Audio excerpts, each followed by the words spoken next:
Alright everyone, welcome to the Tonto'sDemise Week 3 recap. Another good week in the books. Let's see. Only 2 matchups this week came down to Monday night. Would have actually been 3, except I think Willie Snead ended up not playing. It was about a 30-point difference between Possum and the Huber Squashers. 30 points, a tall task to ask for one wide receiver, but definitely not out of the question. But every other matchup said was done except for 2, and they one turned out to be a blowout, and the other one pretty much came down to the wire, down to a couple different plays that determined what happened there. But let's see. The only other thing to, I think, really talk about is the big trade that just happened just here this evening, a couple hours ago, involving, once again, from gags to riches, the Pony Boy trading with Disco. I won't get into it too much here.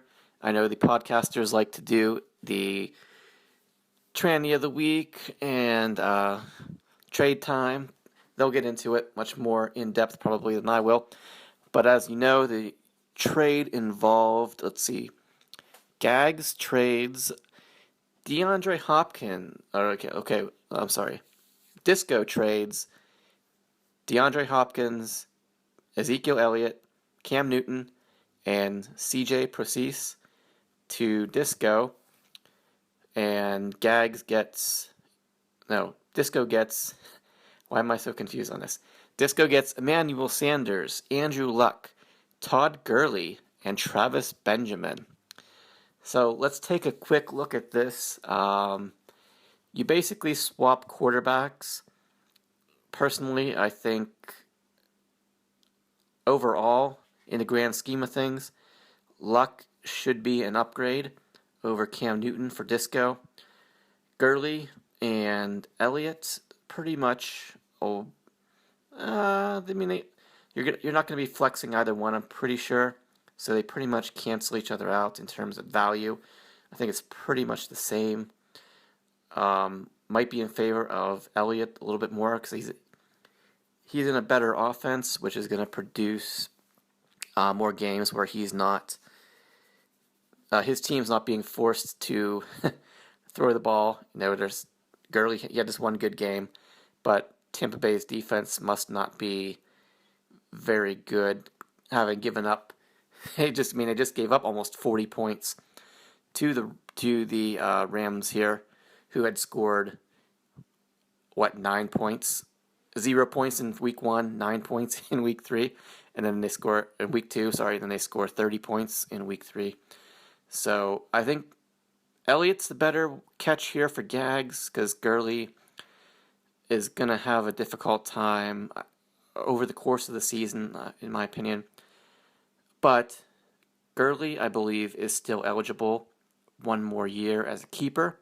So Disco, that might have affected his decision to get rid of DeAndre Hopkins because this is his last year with keeper eligibility.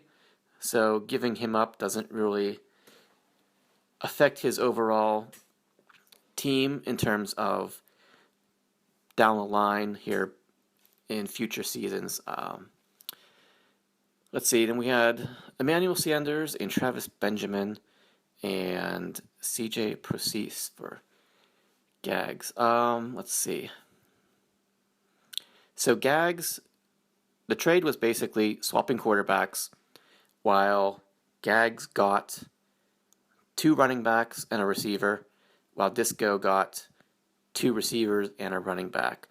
So obviously Disco felt he needed some receiver help, and Gags felt he needed a little bit of running back help, which is interesting because your running backs before were,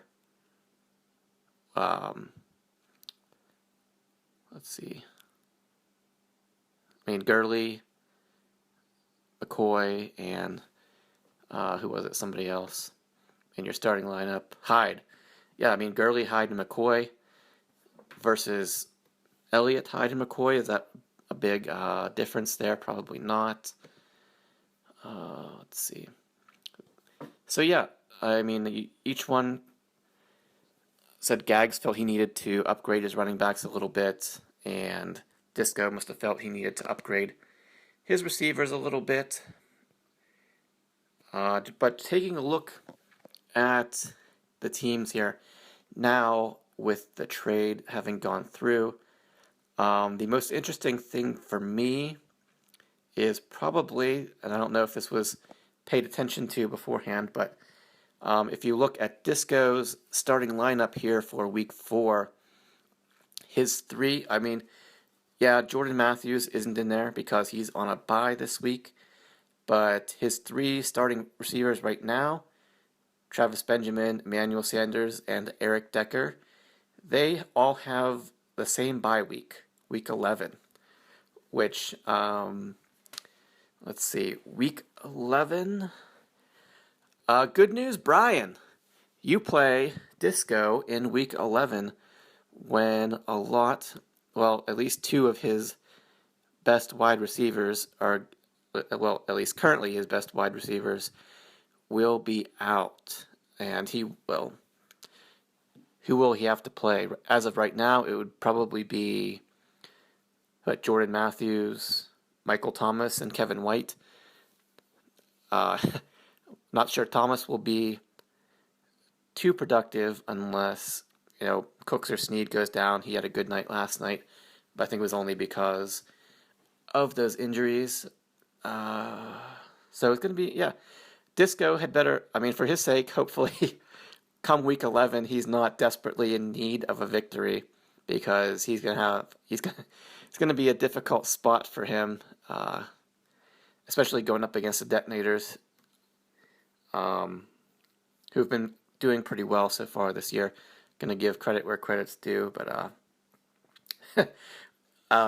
so yeah, Disco. As of right now, at least, week 11 is going to be a little bit difficult for you. So like I said, hopefully that's not a week where you desperately need a win. So, all right, that's pretty much my analysis of the trade. We'll let the other guys maybe get into it a little bit more. I'm sure they have much more animated opinions about it, about the trade, which I think they have more animated opinions about almost everything in comparison to me. So we'll let them continue it here in a couple days. All right, first matchup this week, we had defending champion Springfield Isotopes going up against Twerk Kabisic. And the Isotopes, both teams were 0-2 coming into this matchup, and looking to avoid going 0-3. And the Isotopes took this one down. Final score was 199.3 to an even 150 for Twerkin. Let's see, quarterbacks. We had Rivers versus Osweiler. Rivers took that one 43-32.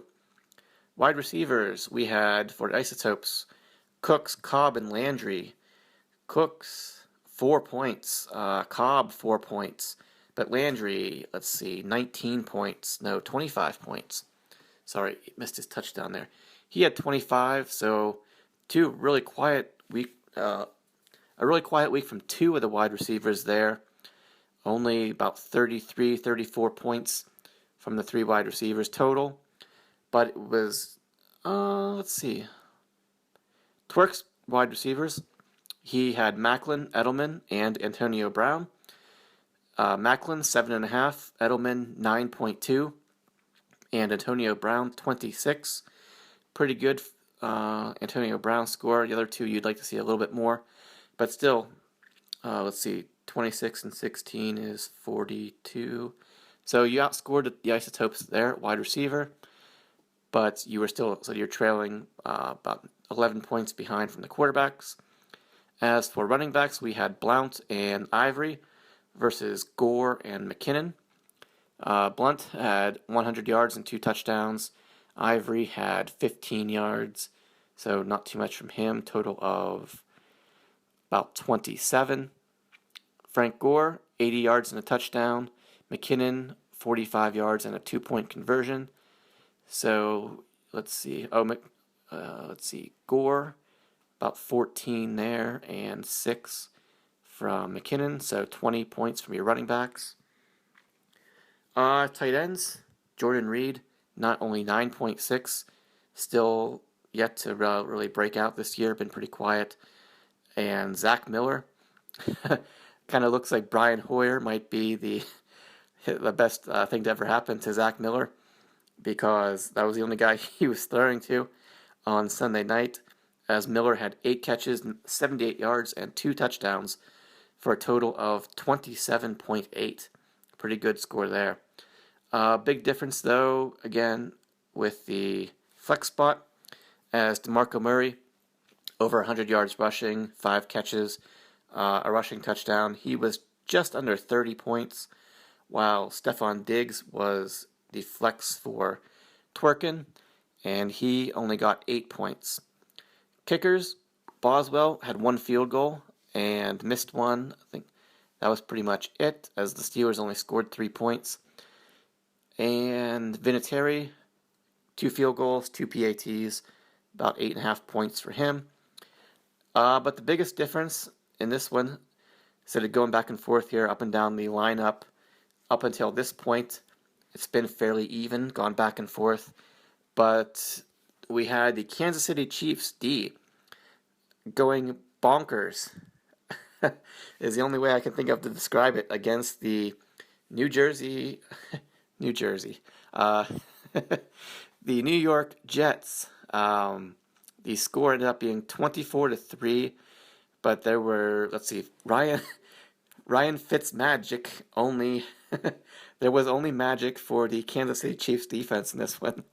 What an ugly game for him. He threw 6 interceptions. I'm not even sure how that was possible. I was kind of watching the 4 o'clock games here.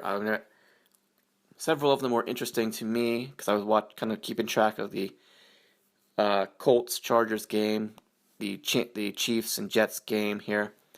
I was watching and listening to the Steelers game, but what was interesting to point out, I don't know how many of you actually use the app versus actually use Yahoo, but Yahoo has made they've upgraded things to where if you're watching the game online through just like the box score and stuff, they actually now have like a live stream where you can watch Twitter feeds and different things like that. So you're getting updates on actually what's happening in the game before even things pop up from Twitter even before it's actually listed in the box score there. So it was kind of interesting, but and it kept showing Ryan Fitzpatrick interception, Ryan Fitzpatrick pass intercepted, Ryan Fitzpatrick pass intercepted. I was like, this has to be a joke. Like, this can't really be happening. He's like, it was like 4 picks, 5 picks, 6 picks. Right now, I think 2 of them were ran back for. One of them, at least one was ran back for a touchdown. They had 2 return touchdowns. It ended up being a total of, I think, 53 or 54 points. Yahoo says 45, which if you go into the Tonto'sDemise record book, I believe this 45 points from the Kansas City defense now takes over as the all-time highest score, at least that we know of in the Tonto'sDemise record book. And let's see, Bengals defense, they had a turnover, they blocked a kick, they had a couple sacks, but against Denver here, they got, Trevor Siemian went crazy. He did really good. They lost the game. They gave up too many points. They gave up yardage all over the place. Yahoo says 8. It was probably right around there. So, yeah, that was that huge margin between defenses here. It was definitely what swung this matchup in favor of Springfield Isotopes.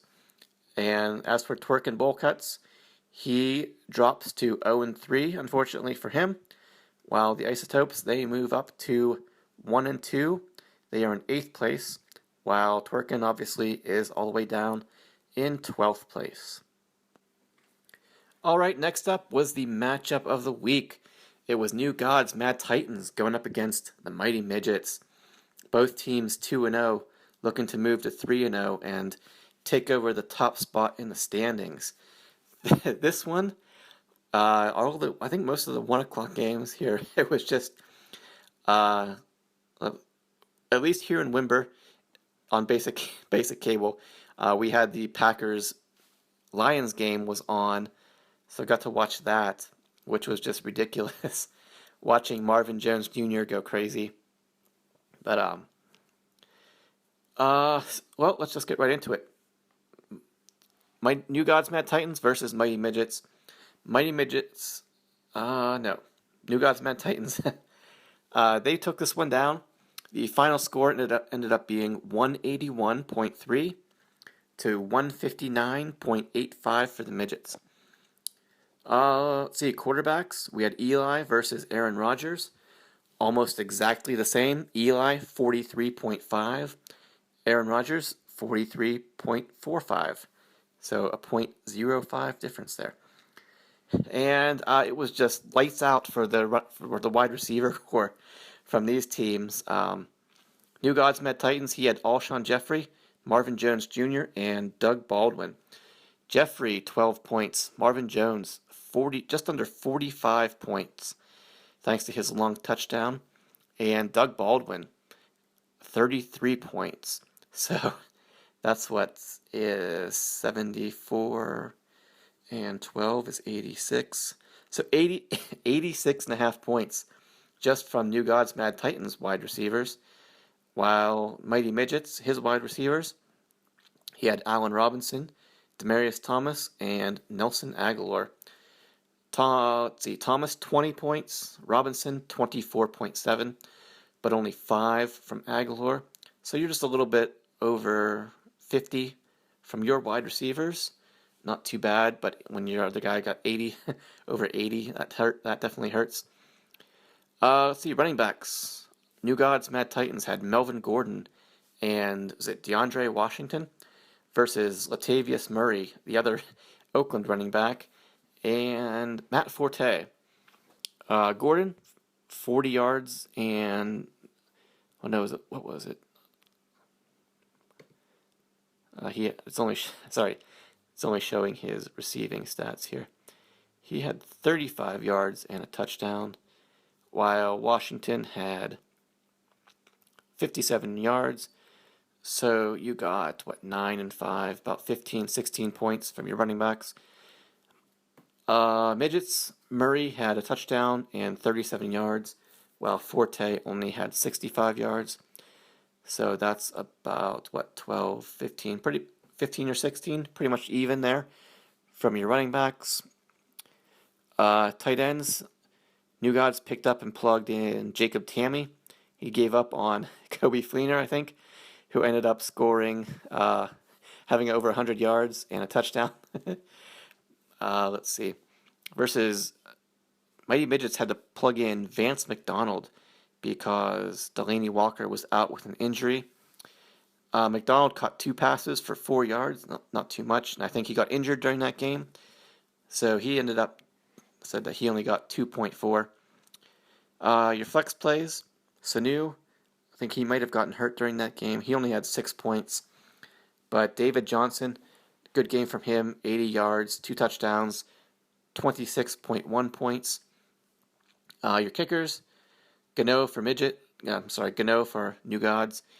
He had, a field goal and a PAT, while Bailey for the Midgets had 1 field goal, a couple PATs.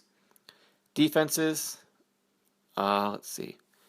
New Gods picked up and played Tampa Bay this week. Look to get some good stats from them they're playing the LA Rams, hoping for a bad performance there.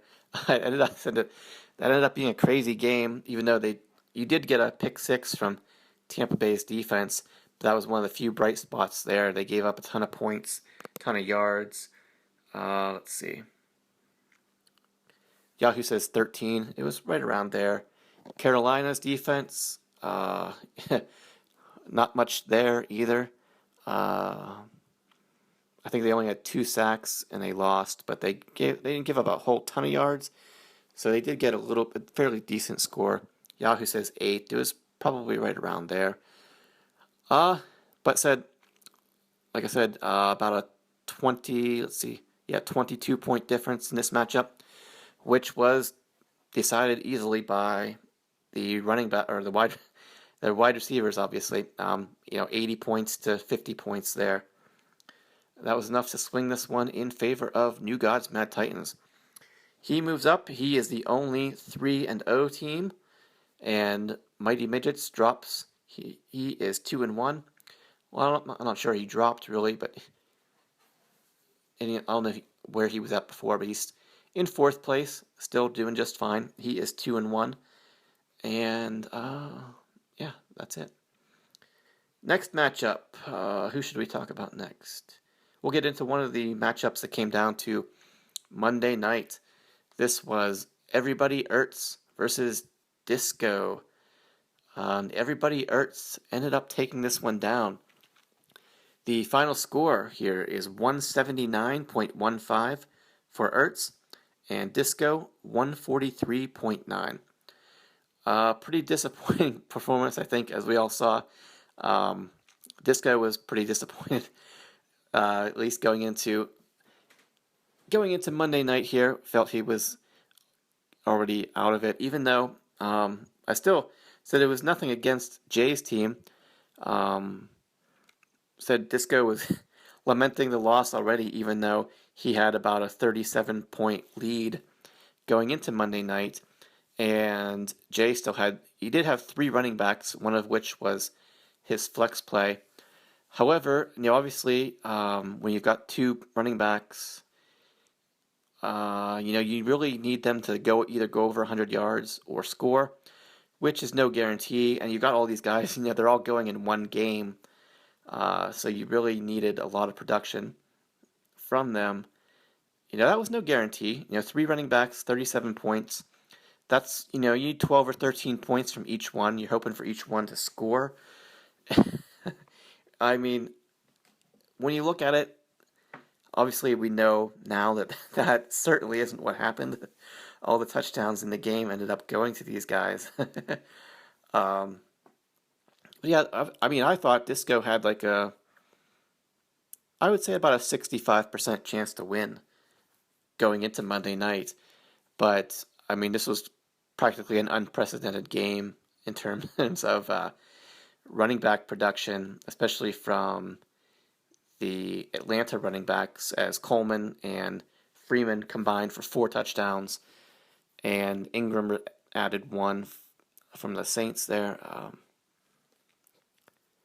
Yeah, that's probably. That affected a lot of the other guys. All the touchdowns were rushing. Julio, we'll get to Julio Jones. He really disappeared in that game. I you're hoping. I think a lot of people were hoping or expecting that game to be much more pass heavy, passing touchdowns, but it turned out to be exactly what Everybody Ertz needed. As he said, he jumped from 106 to 179 on Monday night from those 3 guys. So yeah, he jumped up 73 points just from that's ridiculous. 73 points just from those 3 running backs. All right, enough about just that thing. Let's get into the full matchup here. Quarterbacks, we had 2 pretty dismal performances. Carson Palmer for Ertz, Cam Newton for Disco. Palmer, 28.35. Newton, 33.7. Wide receivers for Ertz, he had Will Fuller, Michael Crabtree, and Devontae Parker. Fuller had 6, Crabtree 18, and Parker 14. So you got about, 32, 38, 39 points from your wide receivers. As for Disco, Hopkins had 9.6, Matthews 9.9, and Decker 4.1. He only had 1 catch. So you were just about around 25 from your 3 wide receivers. Let's see. Once again, the 2 running backs, Ertz had Ingram and Coleman. Ingram had 77 rush yards, but he also had a receiving touchdown, so you got 13.7 from him. Coleman, you switched him from the flex to the regular running back position, which ended up being a very good idea. As, let's see, Coleman, he only had 42 rushing yards, but he scored 3 times, so that's 22 points there. And as for Disco's running backs, still a pretty decent performance from them. Ezekiel Elliott, 140 yards. Probably would have liked to see him score a touchdown or two, because they had several opportunities watching that game from the 1 yard line, like 2 or 3 yard line. I think Prescott ran in a touchdown from really close. Lance Dunbar, I think, had a 1 yard touchdown, and also I think Alfred Morris did get a 3 yard touchdown. So those all, why are you taking Elliott out at the goal line? You would have liked, at least fantasy wise, you would have liked to see him maybe punch it in once or twice there. So 140 yards, 17 points from him. Eddie Lacy, 100 yards, no touchdowns either. So 13 points there. Tight ends, we had Jimmy Graham versus Ebron. Jimmy Graham coming from out of nowhere here. Maybe he's going to be relevant again here with Seattle coming back from that really rough knee injury he had last year. He had 6 for 100 and a touchdown, so exactly 20 points. Ebron, he had 11.9. Your flex plays, like I said, Devontae Freeman pretty much went crazy on this game. He had 150 yards rushing. He had 55 yards receiving. He had a receiving touchdown. He ended up with 34.7 points. While Charles Sims, forced to play him in the flex thanks to some injuries, I think. Let's see. Or just, well, maybe not injuries to your team, but injuries to Doug Martin. Let you plug him in for the flex spot. He didn't do too much rushing, I think, but he did have 6 catches for 70 yards and a touchdown. 24.4 points there, pretty good performance. Your kickers, Hauschka, a couple field goals, 4 PATs. Yahoo says 12, and let's see. Catanzaro, he actually kicked a 60-yard field goal, and he had 1 PAT, so 7 points there. Your defenses had to have been a tough feeling for Ertz here starting out, because he started with the Thursday night game, which was his Houston defense getting absolutely crunched by the New England Patriots here.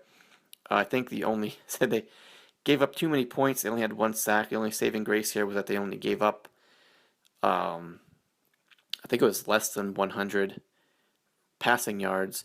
That saved you there and got you a little bit of points. Miami defense, plugged them in this week. Thought that they would just go crazy against Cleveland here, against the 3rd-string quarterback. But he actually ended up doing pretty well and put up a bunch of yards. They put up a lot of points. The game went to overtime. Still, Miami, they did okay. They had a couple of sacks. They had 1 or 2 turnovers, I think. They did win the game, so it's 3 points for that. But they did give up a lot of yardage. So Yahoo says 13. It might have been that. Might have been just a little bit more, maybe like 16, something like in that area. But that huge running back performance said almost, 73 points from just those 3 guys on Monday night was enough to take down Disco, and he moves to 1-2. He is in 10th place, while everybody Ertz, with his win, he moved up to 2-1, and he is currently in 5th place. All right, the next matchup was the other Monday night matchup, and this was Dubsy Hooligans going up against FC Bahoric. And Dubsy Hooligans gets the victory. The final score here 130.4 to 120.8. I think each team had about, let's see, Dubsy Hooligans only had about 60 points going into Monday night total. Needed a big one here from, he still had his quarterback, Drew Brees, and Julio Jones left to go, while FC Bohoric just had his quarterback, Matt Ryan. So quarterback versus quarterback. But unfortunately, said Matt Ryan for FC, his quarterback was throwing to Dub C's receiver, which when that's a matchup you're going up against, it always favors the wide receiver because the yardage and the touchdowns pile up much more. You get more points for less. So, but FC had a fairly decent lead, which was exactly what he needed, about a 20-point lead going into Monday night. But it ended up not being enough because, as you know, all the touchdowns went to the running backs. Plus, let's see, Atlanta, they jumped out to a pretty big lead. So towards the end of the game, Drew Brees was doing nothing but pass the ball. This game actually might have been a lot closer, but or even have gone the other way. Whenever Drew Brees, near the end of the game, in the fourth quarter there, he threw that pick six. I mean, that was -3, for Brees. A good one for FC Bohoric. But as we were talking about this a little bit earlier tonight, the worst thing for FC Bohoric at that point, after they got intercepted it, was that he ran it all the way back, which means, they scored a touchdown. So obviously Drew Brees got the ball right back, didn't kill any time. So when it ended up being a 10-point difference here, said Brees got the ball right back, went right back to work, passing away. Let's see. This one, it came down to the very end here, but which is unfortunate for FC Bohoric because Julio Jones, as we probably know by now, did pretty much nothing. He only had one catch for 16 yards. If he had just done pretty well earlier in the game, it would have saved FC a lot of stress and anxiety. Probably, having to wait basically until the final drive of the game for New Orleans until he actually fell behind for good. Okay, let's get right down into the full lineups here and not just talk about the quarterbacks. Let's see. So the final score was 130 to 120. Let's see. Quarterbacks, like I said, Brees versus Ryan. Brees ended up with 67.7, while Matt Ryan only 42.3. Wide receivers for Dub C, he had Julio, Golden Tate, and Allen Hurns. Julio 2.6, Tate 8, and Hurns exactly 8 also. So 16, 17, 18 and a half points from your three receivers. For FC, Michael Floyd, Deshaun Jackson, and Mike Wallace. 10.5 for Floyd, 20.5 for Jackson, and just under 6.5 for Mike Wallace. So you got 30, 37, 38 points from your wide receivers. Running backs, we had Forsett and Derrick Henry going up against C.J. Anderson and Duke Johnson. Forsett looks like he only had 20 rushing yards.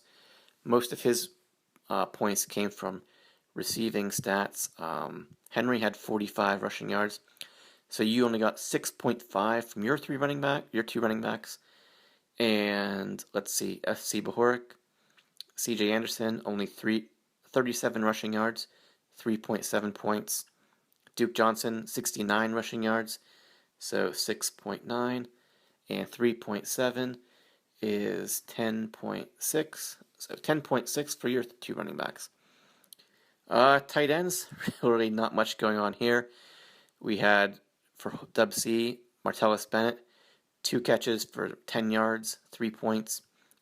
And Dwayne Allen, 3 catches for 30 yards. So 6.5 points there. Your flex players, Lamar Miller versus Tyrell Williams from San Diego.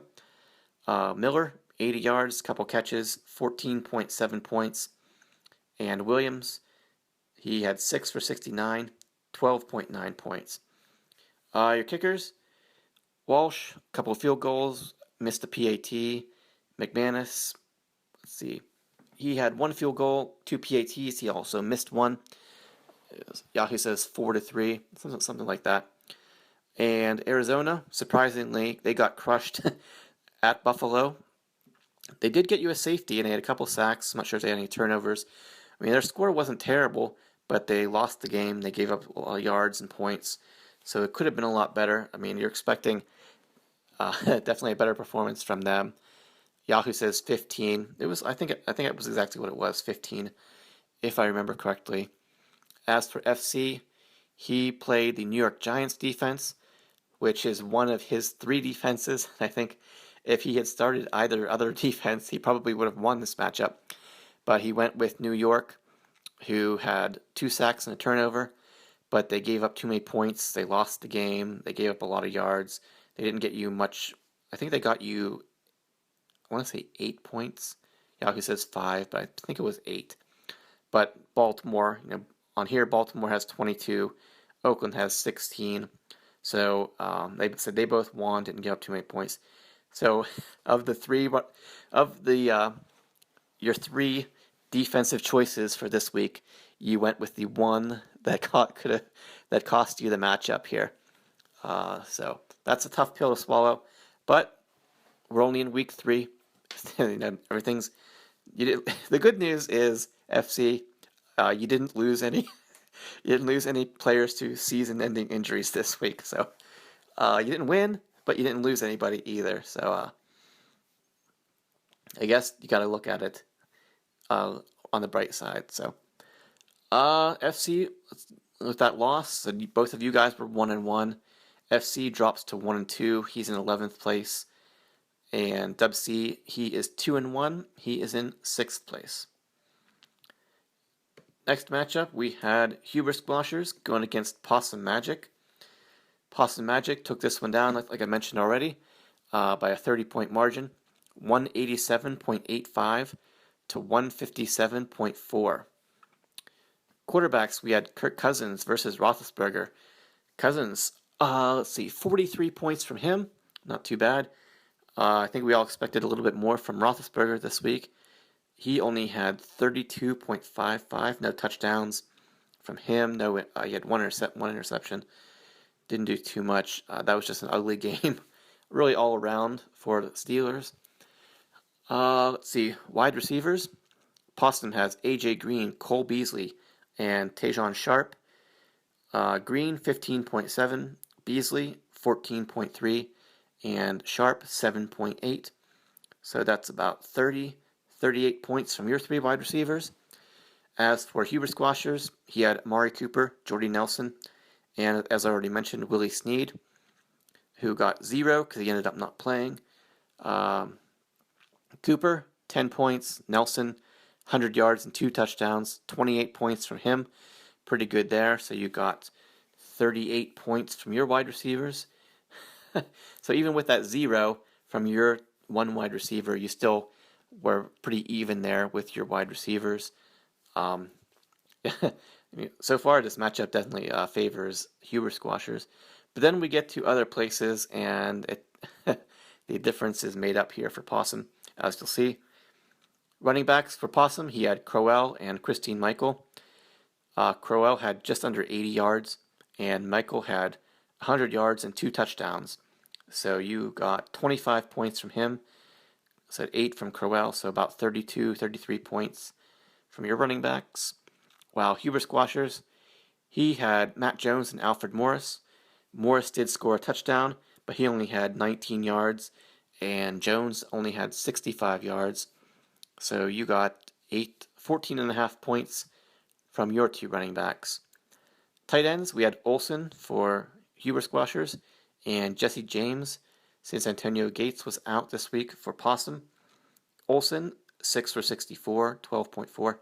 And James, 2 for 10, only 3 points. Let's see, flex players. We had Bernard versus Sproles. two running backs who are extremely heavily reliant on receptions, much more than rushing yards here. And Sproles took this one down pretty easily. Most of it coming from, I think it was about a 75-yard receiving touchdown from Carson Wentz. Let's see. Yeah, I think it was 75 yards. And let's see, there was a long touchdown, 75 yards and a touchdown. So 10 and 16, 17. So yeah, so at least 17 of Sproles' 24.7 points came from just that one play. Bernard, 5 catches, 36 yards, only 8 rushing. So he's good for those receiving stats, good for catches, but you're hoping for a little bit more than 36 yards from your catches, and obviously he didn't score any touchdowns like he did last week when he had a 28-point game. So Sproles wins that one. Kickers, let's see, Tucker for Huber Squashers. He kicked several field goals. Yahoo has him at 17, while Lambeau, he kicked a couple field goals too. Yahoo has him at 9. I think Tucker kicked some longer field goals, which made the difference here. But then we had defenses. We had Seattle going against Minnesota. Seattle, they actually did pretty good in this game. They were way ahead, but I think a lot of garbage time points and yardage was given up here near the end of the game. Yahoo says 9. I think it was actually closer to like 20, maybe a little bit more than that. So it's pretty decent, but not as decent as the Minnesota Vikings defense, who had 8 sacks. They blocked a kick. They returned. I think they had a return touchdown. Let's see, bunch of turnovers. Yahoo says 34. I believe it was actually like 43. So another good game from them. They've been lights out so far this year, carrying Possum Magic pretty much on their backs so far this year. And said it was enough for Possum Magic to get this victory. So the final score was 187 to 157. And Possum, he moves up to 2-1, while Huber Squashers drops to 2-1. Huber Squashers, you're still in second place, while Possum Magic, you are right on his tail in third place. And our final matchup of this week, another good one. We had from Gags to Riches, trying to avoid going 0-3, going up against the Detonators, trying to get a win and get back on track after a big week 1. And Gags to Riches ends up taking this one down fairly easily. The final score was 216.05 to 174.75 for the Detonators. 216.05 being the highest score so far of the year from Gags to Riches here. While the Detonators, had to be the biggest difference here was having 3 players combined for minus 0.5 points, which we'll get into here. Quarterbacks, we had Luck versus Stafford. Stafford actually took this one. He had 63 points, while Luck only had 42.5. Wide receivers, Gags had Beckham, Des Bryant, and Travis Benjamin. Beckham had 19, Bryant had 13, and Benjamin had 10.2. So you got 43 points from just about 33 points from your 3 wide receivers. Detonators, your wide receivers, Mike Evans, Larry Fitzgerald, and T.Y. Hilton. T.Y. had a long touchdown. Evans had 10 for 130 and a touchdown. He did good. Let's see, Evans, 29.2, Fitzgerald, 13, and T.Y., with his long touchdown, he had 30. I think it was a long touchdown. I can't remember. Was it not? No, I think it was like a 63-yarder, if I remember correctly. Maybe I was wrong on that. 63-yarder. So His score was 34. So yeah, you got 30 and 34, 64 and 13, so 77 points from your wide receivers. So just like that, just like this last matchup, it's heavily favored so far in favor of the team who ended up losing. But then we had the running backs, which was Gags. He had Gurley and Hyde, both of them 2 touchdowns each. Hyde went over 100 yards rushing, while Gurley had 85. So you got about, let's see, Hyde had a 2-point conversion too. So you got, let's see, 25, 20, about 27 from Hyde. And as for Gurley, you got about 20. So 47 points from those two guys, which makes up the difference here because for the Detonators, he had Ryan Matthews, who I think was a little bit hurt in that game. They put all the other guys in. He actually had -5 rushing yards, which is the -0.5 that I mentioned a minute ago. And D'Angelo Williams, you had to plug him in, not in your flex. But this game, like I said, was terrible all around for the Steelers. He only got you 2 points. So you got beaten, what, about 47 to Gags? Well, Gags won this matchup 47-1, basically. Tight ends, we had Kelsey versus Gronk. As we know, Gronk, I think he played a little bit, but he did next to nothing. He got 0, and Kelsey had 21 points. And in your flex, McCoy, he had just under 30 points, while Kelvin Benjamin was in the Detonator's flex, and he got 0.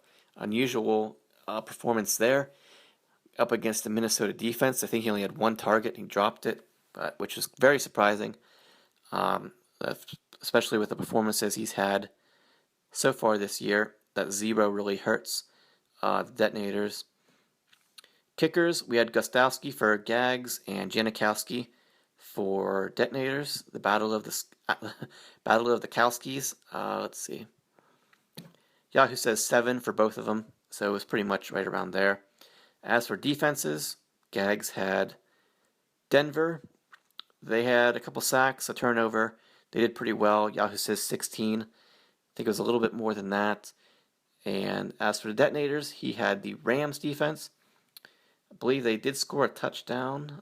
I don't know if they had a pick 6 or something too, but or if maybe it was a fumble recovery. I'm not sure. They did score a touchdown, and they won the game. They gave up a lot of points and a lot of yards. Yahoo says 17. It was right around there, but it wasn't enough. Like I said, those 3 zeros from Matthews, Gronk, and Benjamin were enough to put this one away for from Gags to Riches. Let's see. Big performances. He said Gurley, Hyde, and McCoy all scored 2 touchdowns each. That's not gonna happen too often. There's really not much you can do. Said touchdowns all over the place from Gags to Riches team here, putting away the Detonators. So it was a big week from him. Said keeps him from going 0-3. He moves to 1-2, although he is still in 9th place.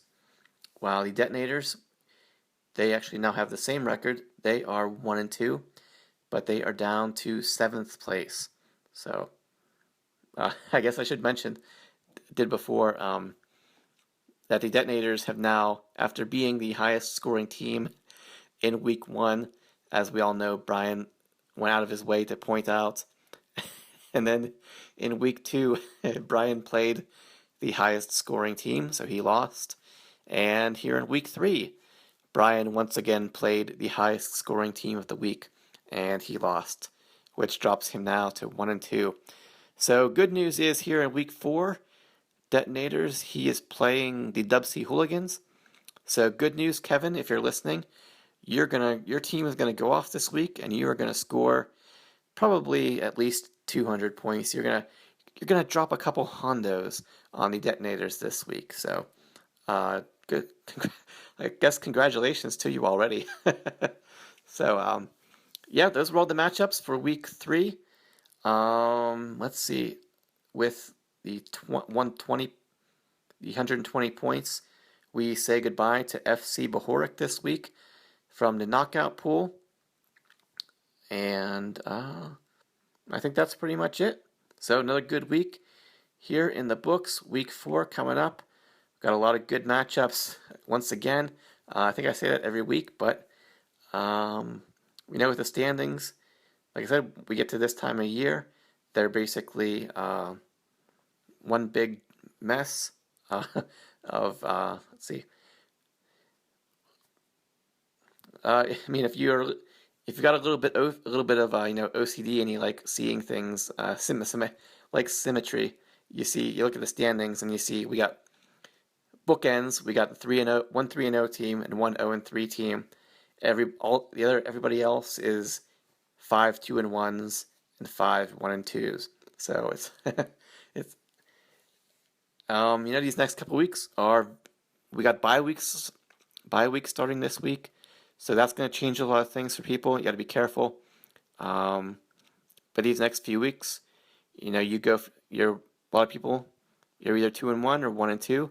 This is the point these next few weeks where you either keep moving up or you keep moving down. So, as we all know, the race is to 7. You need to get to 7 wins or 7 losses to either be in the playoffs or out of the playoffs. Most likely, as we all know, there's nothing guaranteed until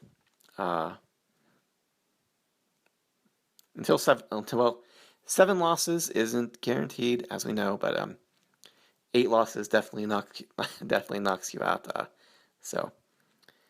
Yeah, okay, that's it. We'll see you guys back here next week. Good luck to everyone, and hopefully we all avoid the dreaded injury bug here this week, which has been pretty rough so far this year. I'd have to say, now just one last thing off the top of my head, it reminds me that even though I guess it wasn't an offensive player, it was a defensive player, but the San Diego Chargers, again this week, they lost, I think it was Manti Te'o, is that how you pronounce his name? But he got hurt, he's done for the year. I don't think it was an ACL, I think it was an Achilles injury, but man, so week 1 you lose Keenan Allen, week 2 you lose Danny Woodhead, and now here, week 3 you lose Manti Te'o. So I don't know who the San Diego Chargers training staff is, but they need to be fired, or they need replaced, because they are obviously not getting these guys enough training to be in shape. I don't know what it is. Is it just bad luck, maybe? Or these guys, they need to get them a little bit more in the training room here to get them more, maybe, a little bit more flexible on their, I don't know what it would be, but okay, bottom line is their training staff needs to be replaced. So, San Diego Chargers, I'm talking to you. All right, hopefully they avoid injuries this week. Hopefully you avoid injuries this week. Hopefully I avoid injuries this week, and we got some good matchups, and we'll look forward to the podcast making its return from a week's hiatus. So, all right, that's it, everybody. We'll see you back here next week. Bye-bye.